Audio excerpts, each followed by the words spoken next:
If you want to learn how to customize financial reports for your business type without wasting time or digging through confusing menus, this is the video you've been looking for. I've tested the most popular financial reporting tools out there, and in the next few minutes, I'll show you exactly how to tailor reports to your business model using the software I recommend, which you can try out with an exclusive free trial linked in the description. It's only available to viewers of my channel, so you can follow along step by step if you'd like. Let's get into it. Once you've signed into the software we'll be using, head to the report section. By default, you'll see standard templates like profit and loss, balance sheet, and cash flow. But the key is making these reports actually reflect how your business operates. For example, if you run a service-based business, you'll want to highlight income by service type or billable hours. For retail or e-commerce, inventory turnover and product level sales are more important. Click into a report. Let's take profit and loss as an example. At the top, you'll see a Customize button. This is where the real power begins. You can choose your date range, add filters by customer, department, or location, and even modify columns to show percentages, prior periods, or budget comparisons.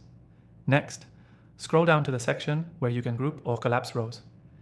If you have multiple revenue streams, like subscription, consulting, and product sales, you can separate them clearly using account groups. This helps you instantly see which areas are driving profit. Under More Options or Advanced Settings, depending on the software, you can also add custom formulas. This is especially useful if you want to track KPIs like gross margin or average revenue per customer directly in your report. Now, this is where most people stop, but here's the step that makes a big difference: saving the layout as a custom report. Hit Save Customization. Name your report something specific like Monthly Report, Retail Focus, and pin it to your dashboard for one-click access. You can also schedule it to be automatically emailed to yourself or your team every month or week. For businesses with multiple departments or projects, use the class or tag feature to break down income and expenses per segment. This gives you a snapshot of how each unit is performing without creating separate files or spreadsheets. And if you're using a chart of accounts that isn't structured well for reporting, don't worry. The software we're using lets you rename accounts and reorder them without affecting the back-end accounting. That way, your reports look clean and easy to read. Quick note, this works whether you're a freelancer, small business, or even managing multiple entities. The flexibility here is why I recommend this software, and again, the free trial link in the description is only for viewers of this channel. So here's the key takeaway.